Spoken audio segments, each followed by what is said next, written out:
Jacie. You're listening to Cultivate Curiosity, A podcast that inspires the next generation to stay curious. Cultivate Curiosity is brought to you by the Emerald Coast Science Center, a nonprofit interactive science museum and STEAM educational facility in Fort Walton Beach, Florida. This podcast is perfect for anyone curious about the world we live in because you never know what we'll talk about next. Hi everyone, it's Jacie, the social media coordinator at the Emerald Coast Science Center. Earth Day might have been yesterday, but here at the Science Center, we believe protecting our planet is a year-round mission.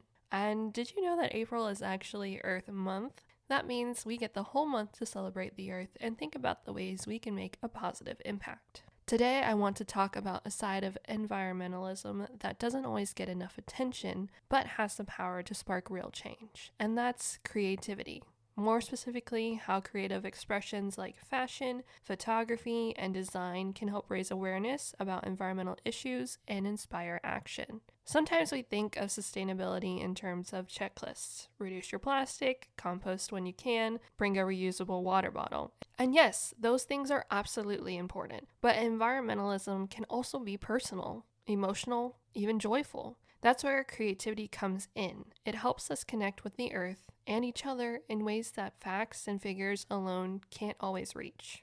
Art can make the climate crisis feel more human. It gives us a way to process grief, hope, urgency, and care. Whether it's a photo that captures a quiet moment in nature or an outfit made entirely out of recycled materials, these forms of expression invite us to see sustainability, not just talk about it. There's real power in that. For example, studies have shown that people are more likely to take climate action when they feel emotionally connected to a cause. And creative projects can be that spark, something visual, something tactile, something that moves us. It's also a great entry point for young people, folks who may not think of themselves as environmentalists, or anyone who wants to make a difference but doesn't know where to start. That brings me to something brand new happening at the Science Center this year, our first ever Reduce, Reuse, Refashion Show.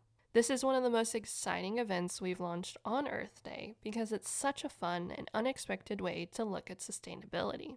The fashion show will take place on September 27th and entries are accepted until August 31st of this year. Designers will need to be at least 16 years old and will need to provide their own model to walk the stage at our event. Participants create wearable art, real, walkable fashion made entirely from reused, repurposed, or recycled materials.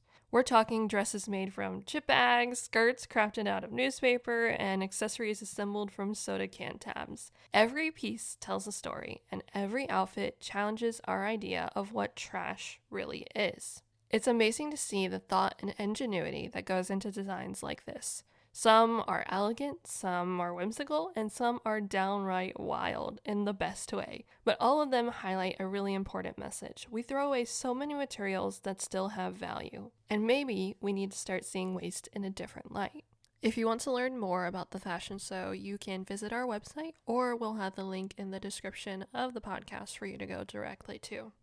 Now, if fashion's not your thing, but you still want to get creative to celebrate Earth Month, there's another wonderful opportunity to share your perspective through photography. The Choctawhatchee Basin Alliance is currently hosting its 2025 amateur photo contest, and it's open to anyone who wants to showcase the beauty of our local environment.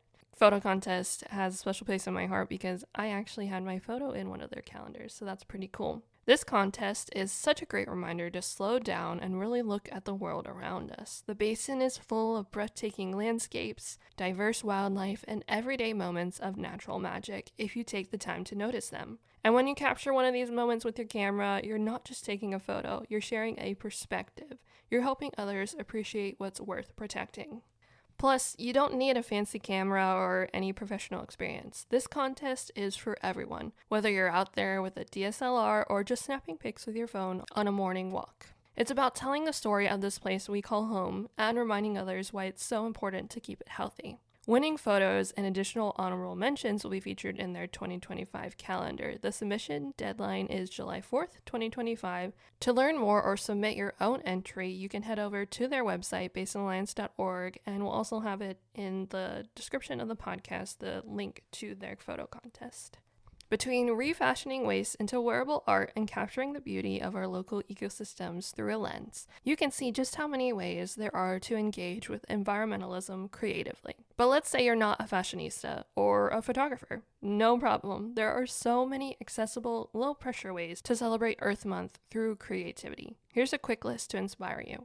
Make recycled art. Use cardboard, bottle caps, or magazines to make a sculpture or collage. Write a poem or short story about your favorite outdoor memory or a place in nature you love. Chalk your sidewalk with an Earth Day message or a nature-themed art. Upcycle an old item. Maybe a tin can becomes a flower pot, or an old t-shirt becomes a tote bag. Record nature sounds and create a relaxing soundscape or even a mini podcast episode. Create a time lapse of a sunrise, a flower blooming, or your garden growing. Make an eco-themed playlist and share it with others to set the mood for a walk outside. Which, if you do that, let me know. I'm all about playlists. So you don't have to be a professional artist to make an impact. What matters is expressing your care for the planet in a way that feels meaningful to you, and maybe inspiring someone else along the way. The truth is, the planet doesn't just need scientists and policymakers. It also needs artists, dreamers, designers, photographers, and storytellers. We all have a role to play in building a more sustainable future, and when we tap into our creativity, we make that future more inspiring, more inclusive, and a lot more fun. And if you're looking for even more inspiration, be sure to check out our past podcast episode titled Celebrate Our Earth, which is all about the R's of sustainability and other simple ways to celebrate Earth Day. And you can find this episode linked in the description of our podcast, or you can just scroll back and find the one that says Celebrate Our Earth, or search it. Thank you for joining me and listening today. Until next time, stay curious and stay kind to the earth. Thanks for listening to this week's episode of Cultivate Curiosity. If you have any questions, feel free to email us at socialmedia@ecscience.org. Tune in for our next episode in 2 weeks.